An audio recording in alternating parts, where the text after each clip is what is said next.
Hello दोस्तों, आप सभी का स्वागत है आपके अपने यूट्यूब चैनल चंद्रिका लेक्चर में। और मैं चंद्रिका कुमार। और आज इस वीडियो में हम देखेंगे क्लास 10वां हो गया। आपका कौन हो गया? क्लास 10वां आपका हो गया। ठीक है, पर यहाँ पर सब्जेक्ट हो गया यहाँ पर विज्ञान, जो एनसीईआरटी बुक आपका है। ठीक है, एनसीईआरटी जो आपका बुक है। ओके, इससे यानी यहाँ पर विज्ञान हो गया। ठीक है, हम यहाँ पर क्या कर रहे हैं, ऑल चैप्टर। ठीक है, चैप्टर वाइज हम, ठीक है, चैप्टर वाइज बात किया, यानी ऑल चैप्टर का हम एमसीक्यू क्वेश्चन ला रहे हैं। ठीक है, ऑब्जेक्टिव क्वेश्चन ला रहे हैं, जो वीवीआई, जो ठीक है वेरी वेरी इंपॉर्टेंट क्वेश्चन जो एग्जाम में आएंगे, यानी जरूर आएंगे। ठीक है, वो सेम क्वेश्चन यहाँ पर ले रहे हैं। ठीक है, चैप्टर वाइज कंप्लीट कर रहे हैं।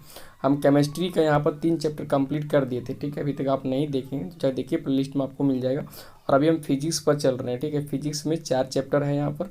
तो 4 चैप्टर में हम पहला चैप्टर जो आपका हो गया प्रकाश, परावर्तन तथा अपवर्तन, इस चैप्टर का जो है ऑब्जेक्टिव क्वेश्चन हम कंप्लीट कर दिए हैं। ठीक है, ओके। और आज इस वीडियो में हम जो चैप्टर आपका हो गया 11, ठीक है, चैप्टर जो 11 हो गया मानव नेत्र तथा रंग बिरंगा संसार। ठीक है, फिजिक्स का दूसरा चैप्टर हम यहाँ पर देखेंगे आज इस वीडियो में। इसका ऑल इम्पोर्टेंट एमसीक्यू क्वेश्चन जो एग्जाम में आएंगे। ठीक है, जे बोर्ड के जो स्टूडेंट हैं उनके लिए वीडियो इम्पोर्टेंट है, क्योंकि जो टर्म 1 का एग्जाम होगा उसमें 2 चैप्टर यहाँ पर रखा है। ठीक है, प्रकाश, परावर्तन तथा अपवर्तन और मानव नेत्र तथा रंग बिरंगा संसार, सिलेबस के अनुसार। ठीक है, फिजिक्स में 2 चैप्टर रखा है और इन दोनों चैप्टर से ऑब्जेक्टिव क्वेश्चन ही आएंगे, तो उनके लिए वीडियो इंपॉर्टेंट है। ठीक है, शुरू से लास्ट तक जरूर देखिएगा। ओके, चलिए यहाँ पर हम देखते हैं। ओके, तो यहाँ पर हो गया भौतिकी यानी फिजिक्स हो गया, चैप्टर हो गया 11, चैप्टर 11 मानव नेत्र तथा रंग बिरंगा संसार, all most important MCQ question and answer, जो बार बार परीक्षा में पूछे जाते हैं, वही क्वेश्चन यहाँ पर हम लिए हुए हैं। ठीक है, यानी सभी क्वेश्चन यहाँ पर इंपॉर्टेंट है। इस चैप्टर का जो है, ये जो इस चैप्टर जो इम्पोर्टेंट जो क्वेश्चन है वो बहुत आसान रहते हैं और बहुत जल्दी याद हो जाते हैं। ठीक है, बहुत अच्छा चैप्टर है, पढ़ने में भी मज़ा आता है इस चैप्टर में। ठीक है, इस चैप्टर को आप पढ़िएगा तो पढ़ने में मज़ा आएगा आपको। अब बहुत जल्दी ही जो होते हैं ऑब्जेक्टिव क्वेश्चन इस चैप्टर का बहुत जल्दी याद हो जाते हैं, हम देखे हैं। ठीक है, और क्वेश्चन इसमें ज़्यादा नहीं है, हम इसमें 16 क्वेश्चन लिए हैं। कितना? 16 क्वेश्चन है और सभी क्वेश्चन यहाँ पर इंपॉर्टेंट दे रहे हैं आपको यहाँ पर। ठीक है, ओके, और एग्जाम में ज़रूर आ जाएंगे। ठीक है, चलिए तो पहला क्वेश्चन यहाँ पर देख लेते हैं कि क्वेश्चन क्या दिया गया है। सही विकल्प चुनिए यहाँ पर। तो पहला क्वेश्चन हम देख सकते हैं कि मानव नेत्र अभिनेत्र लेंस की फोकस दूरी को क्या करता है? समायोजित करके विभिन्न दूरियों पर रखी वस्तुओं को फोकसित कर सकता है। ऐसा हो पाने का कारण है। ठीक है, यानी मानव नेत्र, ओके, एक बार और पढ़ लेते क्वेश्चन हम। मानव नेत्र अभिनेत्र लेंस की फोकस दूरी को समायोजित करके विभिन्न दूरियों पर रखी वस्तुओं को फोकसित कर सकता है। ऐसा हो पाने का कारण है, किसके कारण होता है? ठीक है, ये वीवीआई क्वेश्चन यहाँ पर है। ठीक है, वीवीआई। ओके, तो यहाँ पर दिया ऑप्शन देख लेते हैं। जरा दूरदृष्टता है, फिर समंजन क्षमता। ठीक है, समंजन यानी क्षमता लिख देते हैं यहाँ पर, समंजन क्षमता। ठीक है, निकट दृष्टि दोष और दूर दृष्टि दोष। अब देखिए 3 ऑप्शन आप यहाँ पर ध्यान दीजिएगा। सबसे पहले 3 ऑप्शन, ठीक है, यहाँ पर 3 ऑप्शन आप ध्यान दीजिएगा। जरा दूरदृष्टता और निकट दृष्टि दोष और एक दूरदृष्टि, ये सब दृष्टि दोष है। क्या है? सब दृष्टि दोष है। तो ये तो ऑप्शन यहाँ पर नहीं होगा। ठीक है, यानी सही जवाब इसका नहीं होगा। ठीक है, सही जवाब हो जाएगा समंजन क्षमता हो जाएगा। समंजन क्षमता में क्या होता है कि मानव नेत्र अभिनेत्र लेंस की फोकस दूरी को समायोजित करके विभिन्न दूरियों पर रखी वस्तुओं को फोकसित कर सकता है। ठीक है, समंजन क्षमता कहलाता है। ठीक है, तो ये इसका बी ऑप्शन जो होगा ये यहाँ पर सही होगा। ठीक है, बहुत आसान है ये। चलिए आगे बढ़ लेते हैं। यहाँ पर मानव नेत्र जिस भाग पर किसी वस्तु का प्रतिबिंब बनाते वह है। हम यहाँ पर नेत्र का चित्र दे रहे हैं। ठीक है, आप जरूर देखिएगा। ओके, स्क्रीन पर है। ठीक है, तो मानव नेत्र जिस भाग पर किसी वस्तु का प्रतिबिंब बनाते वह क्या? वह होता है दृष्टि पटल होता है। क्या कहाँ बनाते हैं? दृष्टि पटल पर, कॉर्निया पर नहीं, पुतली पर नहीं, परितारिका पर नहीं। ठीक है, दृष्टि पटल पर। ठीक है, इंग्लिश में क्या कहते हैं इसको? रेटिना कहते हैं। क्या कहते हैं? रेटिना पर ही प्रतिबिंब बनता है। ठीक है, और प्रतिबिंब कैसा बनता है? अब देखिए प्रतिबिंब कैसा बनता है ये भी देखना। तो एक वास्तविक बनता है यहाँ पर। ठीक है, वास्तविक। ओके, वास्तविक और उल्टा बनता है प्रतिबिंब। ठीक है, हमारे आँख में जो बनता है प्रतिबिंब वो वास्तविक और उल्टा बनता है। ठीक है, वस्तु का। ठीक है, ओके, और ये बनता कहाँ पर? दृष्टि पटल यानी रेटिना पर बनता है। ठीक है, प्रतिबिंब रेटिना पर बनता है। ठीक है, आप स्क्रीन पर देख सकते हैं, चित्र हम यहाँ पर दे रहे हैं। ठीक है, और ये वीवीआई क्वेश्चन है यहाँ पर। ठीक है, अब देखिए वास्तविक और उल्टा, तो यहाँ पर जो लेंस होता है आँख में वो लेंस होता है उत्तल लेंस होता है। क्या होता है? उत्तल लेंस होता है। ठीक है, और उत्तल लेंस क्या करता है? जब भी प्रतिबिंब बनाता है वो वास्तविक और उल्टा बनाता है, वास्तविक और उल्टा। इस कारण जो है ये प्रतिबिंब जो यहाँ पर जो बनेगा, ठीक ठीक है। मानव नेत्र जिस भाग पर किसी वस्तु प्रतिबिंब बनाते हैं वह हो गया दृष्टि पटल हो गया यानी रेटिना पर, ठीक है। और वास्तविक और उल्टा बनेगा प्रतिबिंब, ठीक है, क्योंकि उत्तल लेंस होता है, ठीक है। हमारे आंखें में कौन सा लेंस होता है? उत्तल लेंस होता है, तो ओके उत्तल लेंस होता है, ठीक है। क्लियर है? चलिए तो आगे बढ़ते हैं। तीसरा क्वेश्चन यहाँ पर हम देखते हैं क्या दिया गया है, ठीक है। तो क्वेश्चन यहाँ पर तीसरा है, यहाँ पर क्वेश्चन है कि समान दृष्टि के वयस्क के लिए सुस्पष्ट दर्शन की अल्पतम दूरी होती है, लगभग कितनी होती है? यहाँ पर अल्पतम दूरी पूछ रहा है, ठीक है। अल्पतम दूरी यानी एक निकट बिंदु होता है, इसे निकट बिंदु कहते हैं। और एक होता है दूर बिंदु, ठीक है, दूर बिंदु अनंत होता है। और एक क्वेश्चन VVI है, ठीक है, ओके। यानी समान दृष्टि के वयस्क के लिए सुस्पष्ट दर्शन की अल्पतम दूरी होती है, यानी निकट बिंदु, एक होता है दूर बिंदु। दूर बिंदु क्या होता है? दूर बिंदु मतलब किसे कहते हैं? वो होता है अनंत होता है दूर बिंदु, ठीक है, अनंत होता है। तो निकटतम जो अल्पतम दूरियां जो निकटतम बिंदु होते हैं वो 25 सेंटीमीटर होता है। अभी इस क्वेश्चन को हम यहाँ पर समझते हैं, ठीक है। जैसे मानिए कि किसी छपे हुए पृष्ठ को, ठीक है, आप किताब पढ़ रहे हैं, को आँख के अत्यंत निकट रखकर उसे पढ़ने प्रयास कीजिए। आप अनुभव करेंगे कि प्रतिबिंब धुंधला या इससे आपके नेत्रों पर तनाव पड़ता है। किसी वस्तु का आराम से सुस्पष्ट, ठीक है, यानी साफ साफ, ठीक है, देखने के लिए, ठीक है, देखने के लिए आपको इसे अपने नेत्रों से मतलब आँख से कम 25 सेंटीमीटर दूर रखना होगा।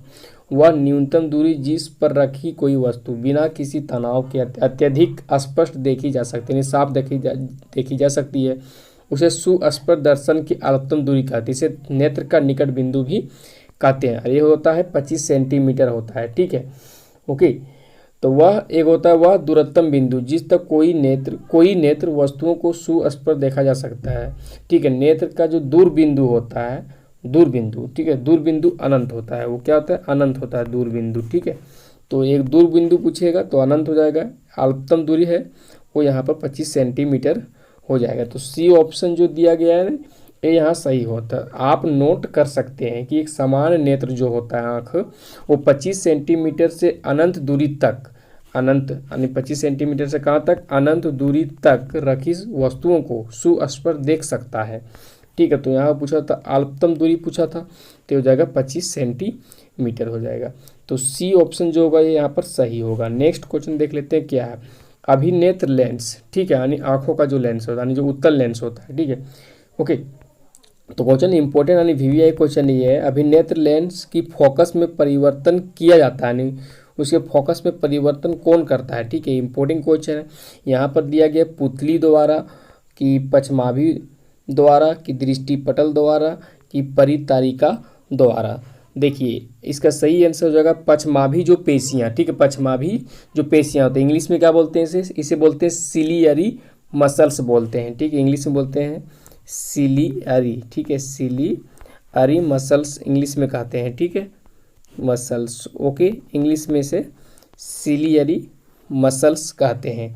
तो पछमाभी पेशी द्वारा क्या होता है? अभिनेत्र लेंस की फोकस में परिवर्तन होता है, ठीक है, इस पेशी द्वारा, ओके। तो बी ऑप्शन जो दिया गया है यहाँ पर सही होगा, ठीक है। चलिए क्लियर है, आगे बढ़ लेते हैं। 5वां क्वेश्चन यहाँ पर हम देखेंगे क्वेश्चन क्या है, ठीक है।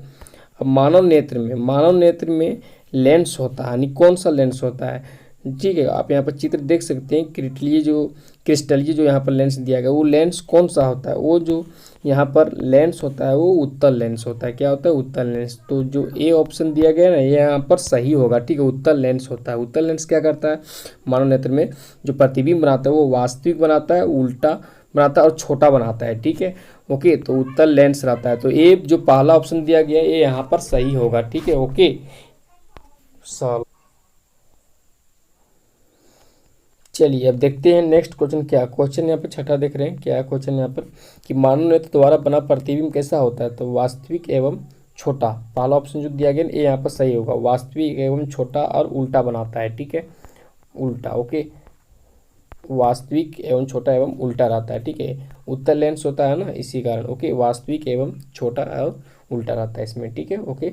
तो पहला ऑप्शन जो दिया गया यहाँ पर सही होगा। 7वां क्वेश्चन देख लेते, देखिए यहाँ दूर बिंदु पूछा है ना, मानव नेत्र का दूर बिंदु कितना होता है? दूर बिंदु और निकट बिंदु, ठीक है, तो दूर बिंदु कितना होता है? अनंत होता है। हम पहले भी ऊपर हम देखे थे अनंत, ठीक है, दूर बिंदु क्या होता है? अनंत होता है, ठीक है, ओके 25 सेंटीमीटर क्या होता है, ये तो अलपतम दूरी होता है यानी निकटतम बिंदु होता है 25 सेंटीमीटर होता है। ठीक है, चलिए आगे बढ़ लेते हैं। डी ऑप्शन इसका सही होगा। और 8वां क्वेश्चन क्या दिया गया है, 8वां क्वेश्चन की निकट दृष्टि दोष। ठीक है, निकट दृष्टि दोष को किस लेंस द्वारा दूर किया जाता है। ठीक है, दृष्टि दोष। ठीक है, दृष्टि दोष 3 प्रकार का होता है। एक निकट दृष्टि दोष होता है, एक निकट हो गया यहाँ पर, एक निकट दृष्टि दोष, एक होता है दूर दृष्टि दोष जिसे हम लोग दीर्घ भी बोलते हैं। ठीक है, दीर्घ। ओके, और एक होता है जरा दूरदृष्टता। ठीक है, जरा दूरदृष्टता। ठीक है, ओके, जरा दूर दृष्टि दोष, जरा दूरदृष्टता बोलिए, जरा दूर दृष्टि बोलिए। ठीक है, दोष होता है। तो यहाँ पर पूछ रहे हैं कि निकट दृष्टि दोष अगर हो जाए तो किस लेंस द्वारा दूर किया जाता है। ठीक है, ये देखिए इंपॉर्टेंट क्वेश्चन, वीवीआई क्वेश्चन है। ठीक है, तो हम यहाँ पर तीनों जो दोष दिया गया है उसका जो उपचार किस लेंस द्वारा होता है वो याद कर लेते हैं। ठीक है, तो निकट दृष्टि दोष का जो होता है वो अवतल लेंस द्वारा होता है। कौन सा लेंस, अवतल लेंस होता है। ठीक है, निकट दृष्टि दोष को दूर करना है तो अवतल लेंस का प्रयोग होता है। ठीक है, और दूर दृष्टि दोष को तो उत्तल लेंस का, किसका होता है, दूर के लिए उत्तल लेंस का प्रयोग होता है। एक होता है जरा दूर दृष्टि दोष, वो होता है द्विफॉक्सी लेंस होता है। ठीक है, द्विफॉक्सी लेंस का प्रयोग होता है वहाँ पर। ठीक है, द्विफॉक्सी लेंस का प्रयोग हुआ। इसमें क्या होता है, द्विफॉक्सी लेंस में क्या होता है, अवतल लेंस तथा उत्तल लेंस दोनों होता है इसमें। ठीक है, द्विफॉक्सी लेंस में ये दोनों होता है। ठीक है, तो ऊपरी भाग जो होता है वो अवतल लेंस होता है और जो निचला भाग होता है वो उत्तल लेंस होता है। ठीक है, तो जरा दूर दृष्टि दोष में हो जाएगा आपका द्विफॉक्सी लेंस हो जाएगा, दूर दृष्टि दोष में उत्तल लेंस का प्रयोग होता है, निकट दृष्टि दोष में क्या होता है, अवतल लेंस का प्रयोग होता है। तो बी जो ऑप्शन दिया गया है ये यहाँ पर सही होगा। निकट दृष्टि दोष को दूर करने के लिए अवतल लेंस का प्रयोग किया जाता है, तो बी ऑप्शन यहाँ पर सही होगा। नेक्स्ट क्वेश्चन देख लेते हैं। अगला क्वेश्चन है कि दूर दृष्टि दोष को किस लेंस द्वारा दूर किया जाता है, तो दूर दृष्टि दोष यानी उत्तल लेंस द्वारा। ठीक है, नेक्स्ट क्वेश्चन देख लीजिए। क्वेश्चन है कि जरा दृष्टि दोष, वही जरा दूर दृष्टि दोष किस लेंस से दूर करते हैं, तो ये होता है न तो उत्तल न तो समतल न तो अवतल, ये होता है द्विफॉक्सी लेंस होता है, द्विफॉक्सी लेंस। इसमें दोनों लेंस होता है, अवतल लेंस तथा उत्तल लेंस दोनों का प्रयोग इसमें होता है। ठीक है, चलिए ये जगह जरा दूर दृष्टि दोष हो जाएगा। ठीक है, आगे हम बढ़ते हैं यहाँ पर। ओके, चलिए नेक्स्ट क्वेश्चन यहाँ पर क्या है। अब देखिए यहाँ पर जो 10 क्वेश्चन था हम ऑब्जेक्टिव लिए थे। ठीक है, जिसमें विकल्प था यानी ऑप्शन दिया गया था। लेकिन अब जो क्वेश्चन है यहाँ पर लेंगे हम, रिक्त स्थानों की पूर्ति कीजिए। ठीक है, ओके, तो यहाँ पर देखते हैं क्वेश्चन क्या है। क्वेश्चन पूछा कि आँख के रंगीन भाग को खाली स्थान अनिक कहते हैं। देखिए ये इंपॉर्टेंट क्वेश्चन, वीवीआई क्वेश्चन है ये। ठीक है, यहाँ पर तो क्या कहते हैं, परितारिका कहते हैं, यानी इंग्लिश में बोलते हैं आइरिस। इंग्लिश में क्या बोलते हैं इसको, आइरिस कहते हैं। ठीक है, और हिंदी में परितारिका हो गया। ठीक है, ओके, चलिए तो यहाँ पर हम देख सकते हैं चित्र में। ठीक है, आइरिस यानी परितारिका ये रहा। ठीक है, ये परितारिका हो गया। ओके, ये भाग जो है रंगीन भाग। ठीक है, ये परितारिका हो गया, ये पुतली हो गया, ये कॉर्निया यानी पतली झिल्ली यहाँ पर दिया गया है, ये हो गया। ठीक है, चित्र में देख सकते हैं यहाँ पर आँख के रंगीन भाग को क्या कहते हैं, परितारिका यानी आइरिस कहते हैं। ठीक है, इंपॉर्टेंट क्वेश्चन ये है। ठीक है, आपको वहाँ ऑप्शन मिलेगा, आप देख लीजिए, लेकिन क्वेश्चन यही रहेगा। ठीक है, ओके, चलिए 11वां क्वेश्चन कंप्लीट हुआ। नेक्स्ट क्वेश्चन देखिए, आँख में प्रवेश करने वाले प्रकाश की मात्रा को खाली स्थान नियंत्रित करता है। जिससे आँख में प्रवेश करने वाले प्रकाश की मात्रा को कौन नियंत्रित करता है, ये पुतली करता है। कौन करता है, पुतली। देखिए ये है ना पुतली। पुतली जो होता है ना वो क्या करता है, प्रकाश की मात्रा को नियंत्रित करता है। कौन, पुतली हो गया। ठीक है, ओके, चलिए क्लियर हो गया यहाँ तक। आगे हम बढ़ते हैं, इंपॉर्टेंट क्वेश्चन ये है। ठीक है, चलिए नेक्स्ट, आँख का लेंस यानी खाली स्थान का बना होता है, तो ये प्रोटीन का बना होता है, प्रोटीन का बना होता है। ठीक है, इसका सही जवाब हो जाएगा प्रोटीन। इंपॉर्टेंट क्वेश्चन है। ठीक है, ओके, ये आँख का लेंस यानी खाली स्थान का बना होता है, नहीं प्रोटीन का ये बना होता है।